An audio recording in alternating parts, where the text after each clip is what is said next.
Welcome to the Alchemy for Authors podcast. I'm your host, Jo Bueller. If you're an author, aspiring author, writer, or wordsmith, you're in the right place.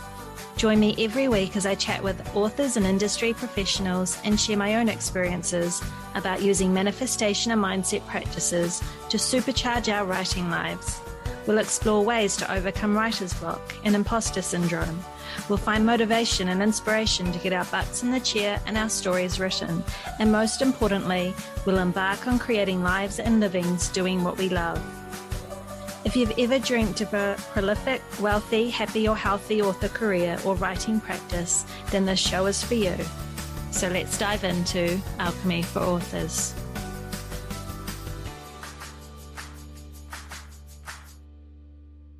Hello, my writerly friends. I hope you've had a wonderful, productive writing week. Most of all, though, I hope you've been enjoying the process because that's really what it's all about, doing what you love. So in this week's episode, I chat with writing coach and fantasy author Monica Hay.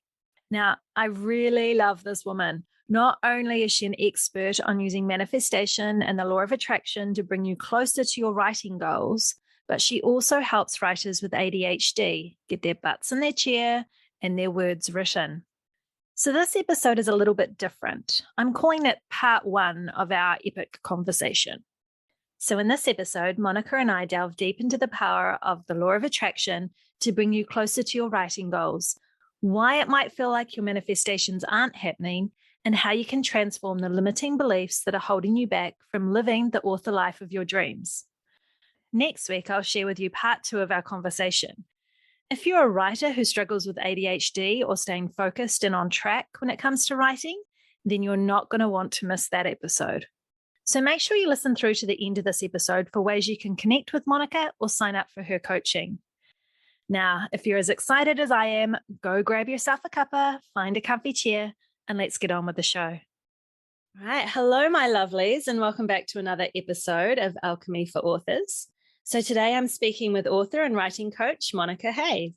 Monica is a writer of fantasy fiction living in Portland, Oregon. She's also a writing coach who infuses spirituality into her work with folks to help them create their dream lives. Monica plans to launch Law of Attraction and ADHD coaching in 2022, and she's unapologetically woo-woo. So Monica loves reading, traveling, animals, writing, collecting too many houseplants, and cuddling her cats. So this is the first time I've chatted with Monica, but with her bio alone, I know she is a kindred soul. So welcome, Monica, to the show. Thank you so much. I'm excited to be here. Oh, just wow. Just everything in your bio just totally speaks to me. So yeah, we've got so much that I'm going to be picking your brain with today. Yes, go for it. Awesome. Just to begin though, if you just want to share a little bit of how you began your writing journey and what drew you to the writing life. Yeah. So I actually, when I was a child, wanted to be an actress, funny enough. I loved acting. And then one summer I started reading a lot and I read Harry Potter. I feel like I hear this a lot from people my age, millennials. And everything else just fell away. I just realized I loved to write. And so I wrote a book that summer. I think it was like my first novel, and it was obviously like a trash fire because that's how it always is with first books. But I think it was like 250,000 words of just like adolescent creativity. And I fell in love then. And it's funny, I kind of took the detour. I feel like a lot of people also say this. I was focusing on college, and like in college, I didn't really write very much, but I knew I always wanted to be a writer. So in college, I studied English Lit, and I didn't even realize that I probably wouldn't be writing a lot of creative work in English Lit, which is kind of how it happens. And then after college, I had thought, oh, how am I going to make money? How am I going to earn a living while supporting my writing? And so I became a social worker for a while. And then I ended up going back to get my master's in publishing because I loved books so much. But then when I was kind of, living in New York and doing the publishing thing, COVID happened and everything changed. And I feel like I just realized that life is too short to spend like trying to fit into this mold. Like my ADHD brain couldn't fit into like the typical mold of what society had told me to do, which is, you know, work 9 to 5, do this, do that. And it just didn't work for me. So I decided to start my own business, and I started last year, and it's been so fun. And with writing, I mean, like, I like to call myself a poet who became a fantasy writer, because I used to love writing poetry. And then I started writing fiction and fantasy, and I've just never looked back. I'm a slow writer, though. I know a lot of my writer friends are like, oh, I wrote like 3 novels this year. And I'm like, I have been working on the same novel for a long time. But essentially, I just really learned to just like love my brain the way it is, and to write the way that I can. I really struggle with like sitting down to write often. I have like the hyperactivity of like the ADHD, and I like to be, you know, walking around and like cleaning and doing things that because I can't really sit still very easily. And so it takes work for me to sit down and write, but it's just so worth it. Like I just love it. So I have to. I love it. I can relate to so much of that, but I find it so interesting that this has been quite a short time that you've actually been on this journey at this point where you're actually got your own business. And, you know, I know you do coaching and that for other writers and authors and everything too, but it's only been a very short time. Yeah. Can you talk a little bit about what you do in regards to the coaching and that for other writers? Yeah. I feel like it's different with every person. So originally my coaching was very much about, I wanted to work with writers, but I also like manifestation and law of attraction are like massive parts of my life. And I could not have done a business without that. Like it just would not have worked. Like my spiritual side is just so strong, and it's just so infused with the way I work with people, and like the way I like give people pep talks even. Like I just couldn't not have law of attraction in my business. And so when I started, I was actually kind of scared. You know, I was like, wow, I'm like this woo-woo writer who, you know, I mean, it's weird because some people think manifestation is so silly, and, you know, that's their prerogative. That's fine. But I love it. And I love my life with manifestation. And so I said, I'm going to put manifestation in my coaching. And within just a couple months, I was like fully booked with clients. I actually like closed down for a couple weeks like last month because I was like, I have too many things. But it was just interesting to see how many people kind of like came out of the woodwork who also love spirituality and law of attraction manifestation, are also writers. I have a lot of clients who also have ADHD or think they probably have it. And honestly, a lot of my work with them is helping them transform their limiting beliefs and helping them unlearn them. I feel like so many of us, we just end up hearing what society says every day and think like, oh, we can't make a living off this. We can't like live our wildest dreams. Like, why am I doing this? This is blah, blah, blah. And it's all bullshit. It's not true. Yeah. You can like literally just be a best-selling author. Like that is possible. That is like a perfectly possible future for you. And I'm just like so sick of the like different dialogue around like how creativity is just like not a thing you can pursue, because you can. And so my clients, we talk a lot about like what self-doubt they deal with. And like I basically give them a lot of pep talks on like they're feeling like, oh, like my, you know, I told my family like I was writing a book, and they kind of just are like, okay, you know, whatever. And I'm just like, yeah, in 5 years, they're going to be shocked when you're in a bestseller list, whatever. Oh, I love it. Like, it's like, I have like so much faith in all of my clients and their ability to like make their dreams come true. It's very tricky, I think, for clients who live lives every day with their families or their naysayers and people around them. And they just need a sounding board to remind them to stay on track. That's a lot of it. I absolutely love that, because I saw on your website that you said that your mission is to help other writers live their fullest, most authentic, creative lives. I wrote that down here. And I just love that, because that so embodies what I really want this podcast, Alchemy for Authors, to be, that reminder that if you are drawn to the writing life in whatever form that is, that you don't need to be limited by those beliefs that, like you said, the starving artist mentality, that you can't make a living from this, that you can't be a bestseller.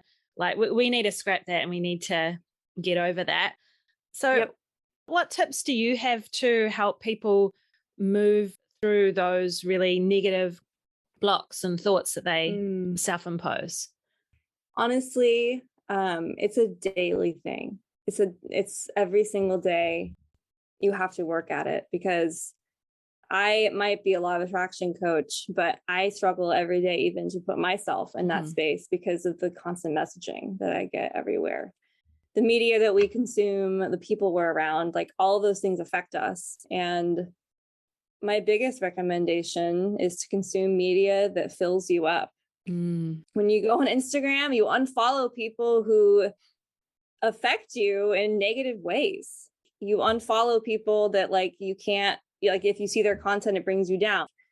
It's almost like you have to be very careful about like what you consume and what you allow into your life. And it's also like, I like to call them daily rituals.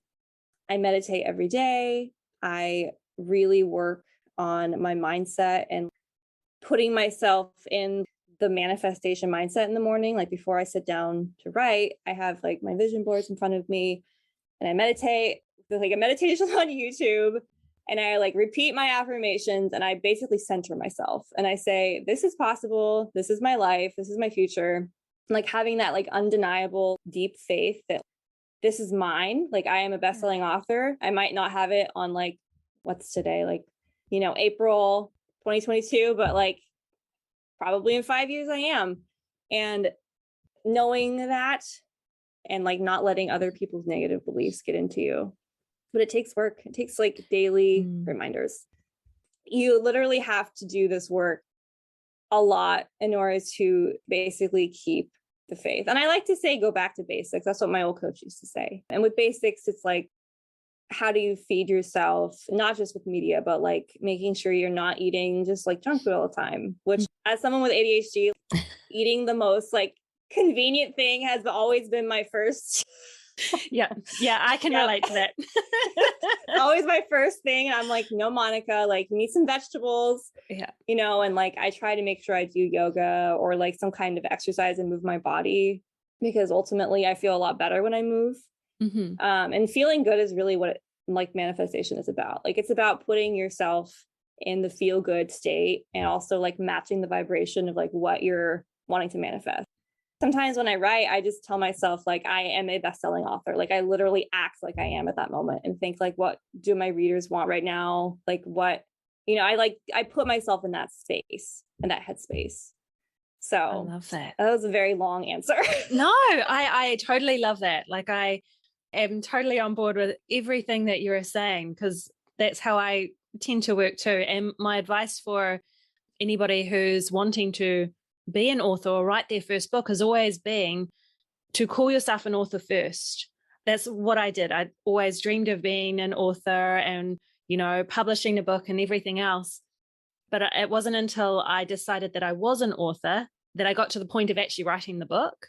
So it's a little bit kind of back to front, but it's what worked, because you embody that energy that surrounds that. That's why I called myself Monica Hay Author on my Instagram. I did that because I said, I am an author. Even though I don't have a published book yet, I am an author. And it was like my way of like embodying that. Which is so funny, because that's exactly what I did, because I am Jo Buer author. And that's exactly what I did at the very beginning. And now I've got 4 books. So it works. Okay, great. Good to know. It works. And I interviewed somebody not long ago, actually, who is in the process of writing her first book. And she said it's just absolutely life-changing since she began calling herself an author. It's really kind of got her butt in the chair and made it real to her. It's kept her accountable. Yeah, so there is some power in the words that we speak about ourselves. Now, what would you say, because I have come across this a lot, but people who are like, oh, I tried law of attraction, I tried manifestation, and it didn't work for me. Do you have any tips, or what would you say to somebody who's like, I tried it and it didn't work, you know, and fobs it off like that? Yeah, it's funny. I have a friend who tried to manifest her ex back, and I told her, you can't do that. You have to believe that the universe has someone better for you, or that if that person is the right person, they will come to you.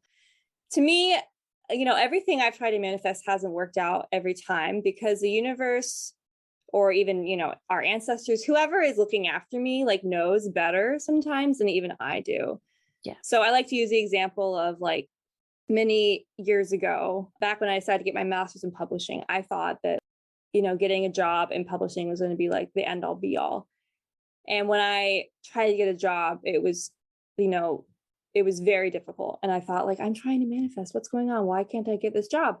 And then I ended up getting a position in publishing, and my boss was extremely abusive, very mean, would scream at me every single day, would, call me names. She was just very, very mean, very abusive. And then COVID happened, and I, decided to start my own business. And the universe knew at the time that starting my business was more important and was going to be a better fit, And so to me, I look back and I'm like, wow, all this pain that I went through, like, it led me to being where I am. And so I just say, trust the universe. Law of attraction doesn't work unless you work too. Some people are like, oh, I just want to be an author. I'm going to imagine myself as an author. And I'm like, you have to write the book. You have to write the book. Like, you can't just be like, I'm going to do this and then just, like, sit back and watch TV all day. Like, like, you have to actually do it. And, you have to allow yourself to listen to the universe's guidance, like, every day. Like, when you're asking the universe, oh, I want this and I want this, listen to those nudges from the universe of, like, oh, this is the direction that you should take. Like, listen to your gut, because that gut is telling you which directions you should go so that you can have your dreams. I also think a lot of people just think it's so woo-woo and so silly. It never was hard for me. I don't know if you follow human design. I don't know a ton about human design, I'll admit, but I'm a manifesting generator. Yeah, me too. And I'm so quick when I manifest. Like, I'm manifesting so fast. I manifested my husband in a week. It's amazing. Yeah. It's amazing. So I think it's harder for maybe projectors or people who aren't as quick to see the results as quick. And so they get discouraged, because I am really quick at manifesting. That's just the way I am. Whereas some people might, it might take months or years to find their partner, but, like, keep the faith. Like, it's not that it's not coming. It's that it's not the right person, or, like, the right person hasn't, like, left this other country to be here yet, or, like, whatever. Like, there's so many factors. Absolutely. So, and also I just love to tell people, if you don't believe in it, like, you don't have to, because I have learned not to explain myself to people anymore. Yeah. I think that's important. I completely agree with you with all of what you said there. Manifesting can be incredibly easy. Yeah. But it's not always going to work out how we envision, because we can't always see the bigger picture. Yep. And so whoever's behind the scenes doing the things, whether we believe in God or the universe or spirit guides or whatever, they can see the bigger picture and what's most needed for us.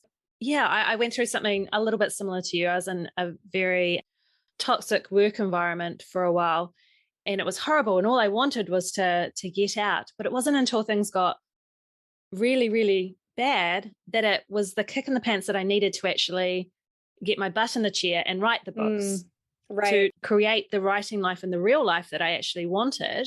I needed things to get really bad, because I'm such a stubborn person, and I'm always hopeful, oh, it's going to turn around, it's going to be okay. And, so I really need things to go pear-shaped. And I don't recommend that as a strategy for people, but, to get that motivation to do that thing that you kind of know in your heart that you should be doing. Yeah. So I don't recommend people wait till they kind of hit rock bottom to be the catalyst to live their dreams, but, it worked for me. And so there was a reason that I had to go through that. Yeah. So you can only look back and really with a bit of gratitude for what you went through. Yeah. I'm grateful for everything I've gone through, like the good and the bad.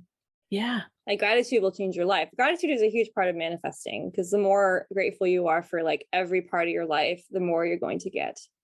It's the easiest way, I think, to change your energy, to really pull in the good things. And I say that because I feel like I've always leant towards the side of pessimism. Yeah, me too. And so gratitude is that thing that can really quickly change your energy to that positive so that you're starting to bring in, all that good stuff. Because whether you believe in manifestation or not, it's still going on working behind the scenes. Yep. Doesn't stop working. No. And like you said, I'm pretty fast actually at manifesting. I also don't know too much about human design, but when I did it, I came out manifesting generator as well. So there might be something in that.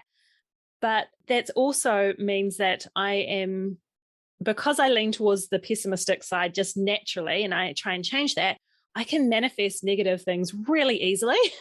Yeah. Just like, if I'm really worried that something's going to go sideways and I can feel that energy building, I can feel that anxiety building, and it's going to happen. And so I catch myself now. So it's being aware and knowing, I don't want to be attracting that energy in. How can we change it? And gratitude is a great thing to fall back on to do that. So yes, it's so funny you mentioned that, because a couple of years ago I was with a friend and we were just having like dinner late at night, and we're talking about spiders, and I was talking about how much they scare me, and I was like, oh gosh, spiders. And then I go into my car and there's a massive spider, and I was like, I cannot. I just thought it was just so ironic, because I'm like, I manifested that. I was talking about spiders, and a spider showed up in my car. That's what happened. And I knew at the time about law of attraction, but I hadn't like really let it sink into my daily life yet. And at that moment I was like, I have to not talk about spiders apparently. And like, I just have to be really, really careful, or not just careful is not the right word. I have to be intentional about what I talk about. Yeah. And what I give energy to. Now, I have wondered this, and I'm just going to throw it out there to you because it's been on my mind lately. Do you think that people who are drawn to like writing or really creativity in any form, but as this is a podcast specifically for writers and whatnot, do you think that we have almost like extra superpowers with the way that we can manifest? Like, do you think that creativity, that way that we can visualize scenes and that in our heads actually could make it easier for us? Do you think there's any connection? Interesting. I've never even thought about that, because this is going to be a controversial answer, but I don't think so. That's all right. Go for it. I think every single person can manifest the same way. I just think that we maybe have a leg up in the visualization part. When I have like clients who struggle with visualization, I usually tell them to go Pinterest. Yes. Yeah. But with me, obviously, I can see scenes in my head because I'm a writer, and I know some writers don't see that necessarily. They think more in words, but I can visualize really easily in my head. But some people don't, and they can still manifest however they want. And I don't think there's any issue there. I think every single one of us is creative. I just think that the world has beat it out of us. Truly. Perfect. I don't think anybody is not creative. I think literally every single human on this planet in some way is creative. They just haven't embraced it. Yeah, I do agree with that. I think everybody is creative. I think so many people have pushed that down, whether it's through just their life experience or that self-doubt and that. I think a lot of people have it just pushed aside. And so that's kind of where I guess, in a way, I feel that as writers or artists or creatives in any form, where we're actually embracing that creativity in our life, we've got that leg up because we're open to that creativity. And I feel that manifestation is such a creative thing, like, so we're tuning into that same energy of creation. Right. So I totally agree with you. Everybody is creative. I just feel that those people who recognize it more strongly in themselves might have that leg up at this point. It probably feels easier to do it. It just might take people, non-creatives or people who are not embracing their creativity yet, more time to get there. Yeah, I do agree. We all have the ability. I think it's our innate right that we were born with this, that we can manifest things. I also believe that we don't all manifest in the same way. Like some of us are more visual. I know one of the things that I'm pretty good at is the visualizing in my head what I want. Some people are more, they can get the emotion. They might not see the actual picture, but they can get the real strong emotion of it. Yeah. So do you think along those lines as well, that we can all manifest in slightly I do. I think different ways? my manifestation tends to be emotional and visual. I definitely imagine a lot of energy around me when I manifest. Like I almost feel like I'm like pushing energy out of my body and into the universe when I'm manifesting, which sounds super woo-woo, but that's how it is. Like that's what I own that. And I also think about when I'm like writing, like journaling or anything like that, I'm also thinking in a lot of emotion. There was a recent like astrology transit that was quite a big deal. It was Jupiter and Neptune came together in Pisces, which is like something that has not happened since like 1850s. And my friend who's very witchy was like, we have to take advantage of this transit. We have to like do some manifestation. And I remember just journaling what I wanted. And it was just the feeling of just like almost as if I'm like pushing out like a rainbow from my body, like into the world. That's kind of how it feels sometimes. I love that. I love that. Yes. Oh, I love that. So for somebody who might be starting on the manifestation journey or just starting to dip their toes in and considering it as something to work alongside what they want to create for their writing life and that, what would you suggest to them? How do you think they should begin, or the first steps or books, or what do you recommend for them to really start to learn a bit more and give manifesting a go? Yeah. So when I first learned about manifestation, it was with The Secret, which of course that's a very like common answer. A friend of mine just like sent the movie over and I watched it and I was like, oh my God. So my first recommendation is to start with something small. Because what I did when I first learned was I was like, okay, I'm just going to ask for a cup of coffee. Like I'm going to go out to a coffee shop and I'm going to somehow get a free cup of coffee. And the next morning, my friend messaged me and said, can you want to go get some coffee? I have a Starbucks gift card. And I was like, oh my God. And I hadn't seen this friend in like years. Okay. Like it was like totally out of the blue. So I knew then that it worked. And my biggest recommendation is to start with things like that. Like just start with something small, like ask for a feather, ask for like, you know, a certain color of rock that you can see, like these very like small pieces. You can just ask for that and just have like a deep belief that you'll see it. And my favorite books are usually the Secret books because they're very accessible. I'm all about accessibility as an ADHD folk person. But you know what I mean. I love that term, yeah.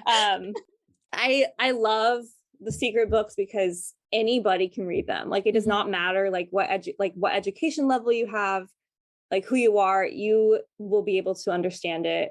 And it's a very easy way to learn about it if you don't really know a lot about it. Yeah. I do enjoy some of the other more intense, maybe harder to read books, but I personally, just the classics for me is like The Secret. And I also really enjoy The Magic, which is by Ronda. Yeah. That is like actually a gratitude course of like a 30-day course, it's just so beautiful because you sit down every day and you work on some new part of your life with this like gratitude lens, and just basically like a 30-day course book on gratitude and changing your life. And I remember when I did that the first time, that was right before I met my husband, actually. So it worked. Yeah, perfect. It did. I also am very into, you know, like listening to a lot of meditations that are more law of attraction based.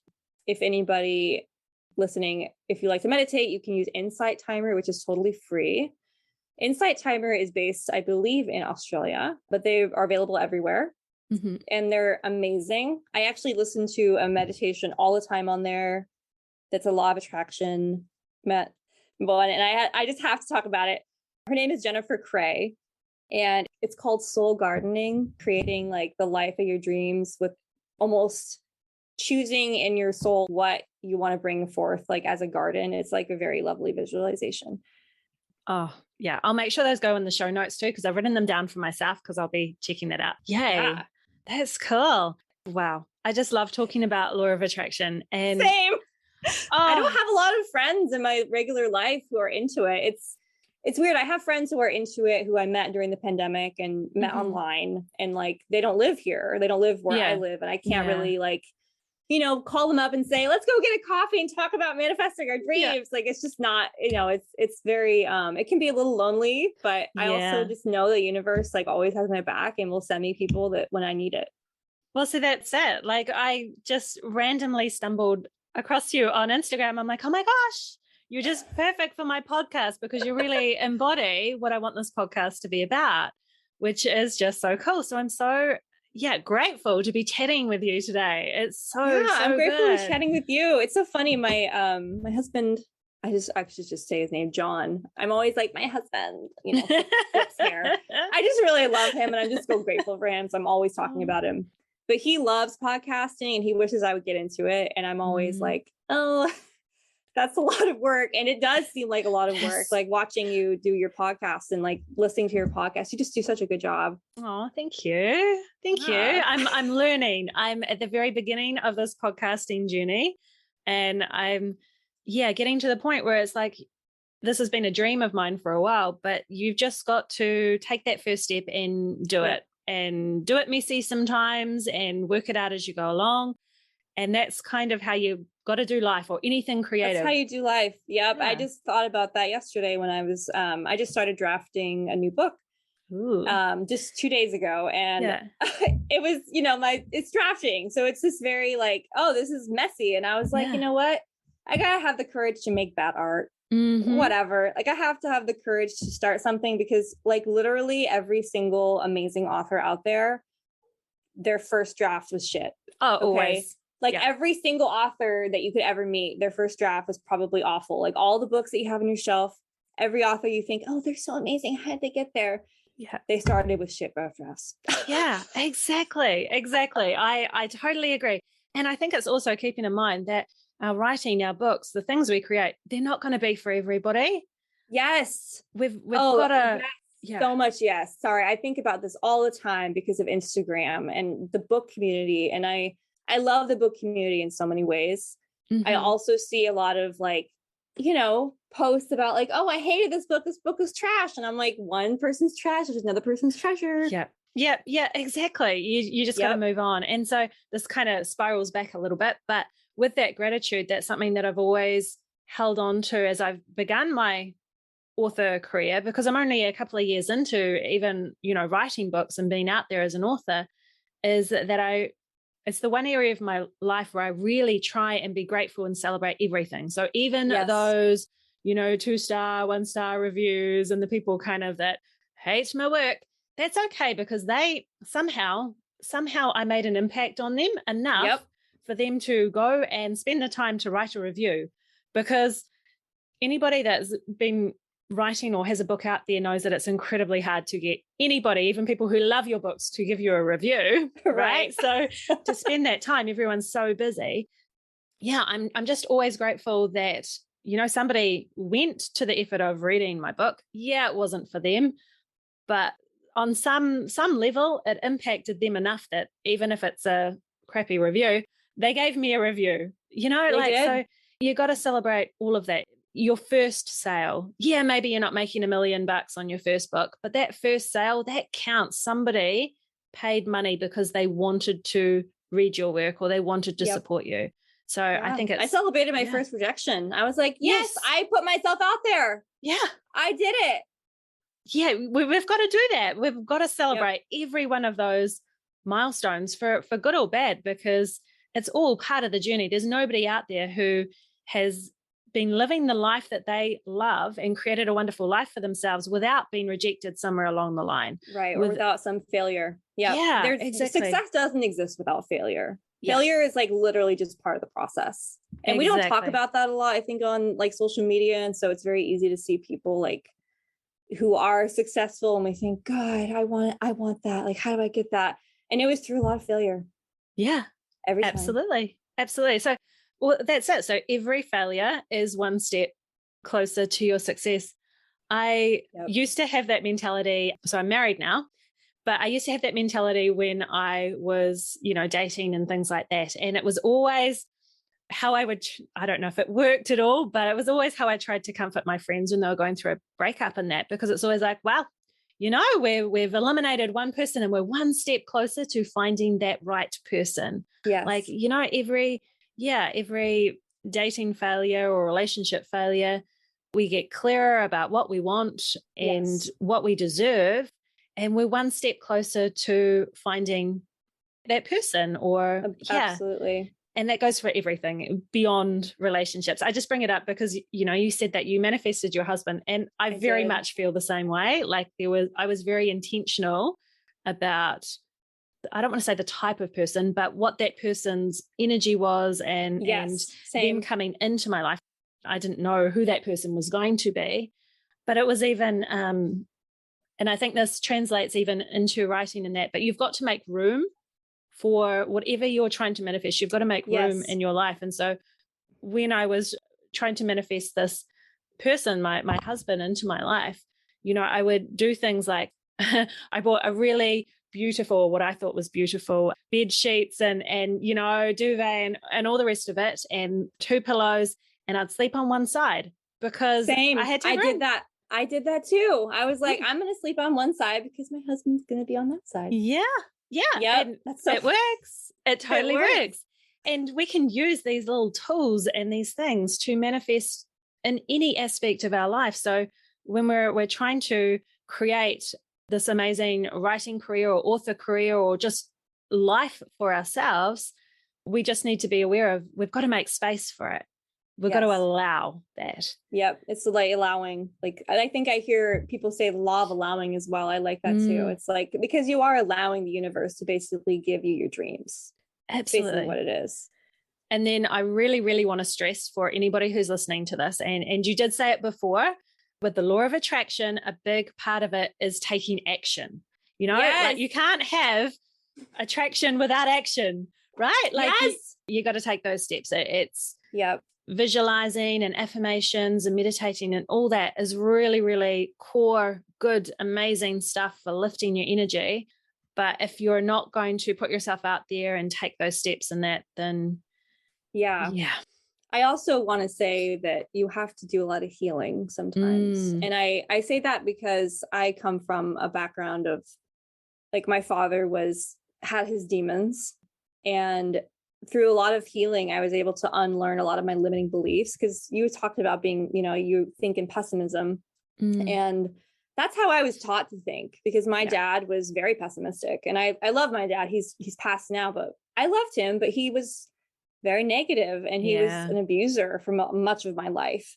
And I look back and I think that healing my like limiting beliefs, getting therapy, and like putting my mental health first and my like wellness first really helped me get in a better space for manifestation. Because unless you heal what's hurting, you're going to have a lot of limiting beliefs that keep you from manifesting. Like, if you'd say to universe, like, I am a best-selling author, but like deep down, you have this really, trauma facing situation in the past that like really hurt and you haven't dealt with it, you won't be able to manifest what you want.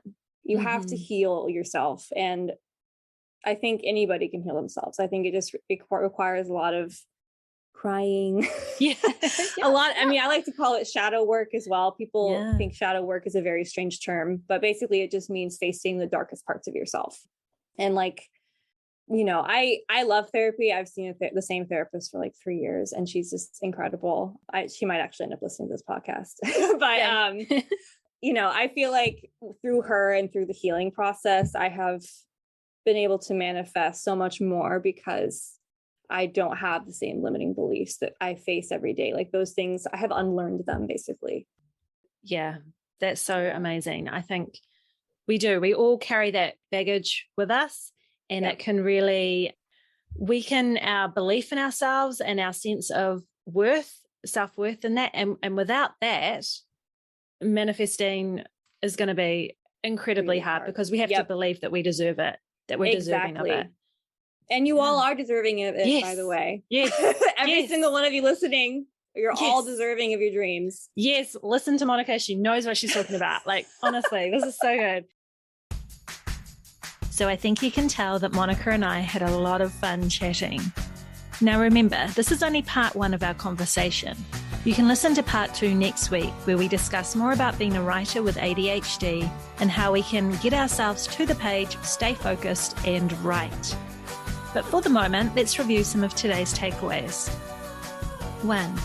We all have the ability to manifest. Manifestation is all about feeling good, matching your vibration to that of what you want to manifest, And then, most importantly, taking action. 2. When starting out with the law of attraction, start with manifesting something small, a free coffee, a specific car park, things that can serve as proof and gradually build your confidence in your abilities. 3. Every single day, make sure you're working on your limiting beliefs. You deserve the future you envision for yourself. 4. Put daily rituals in place like meditating, using affirmations, and setting up a gratitude practice. 5. Because manifestation is all about feeling good, go back to the basics. Pay attention to what you consume and bring into your life. Monitor those you allow in your social media feed. Eat good food and move your body and exercise. 6.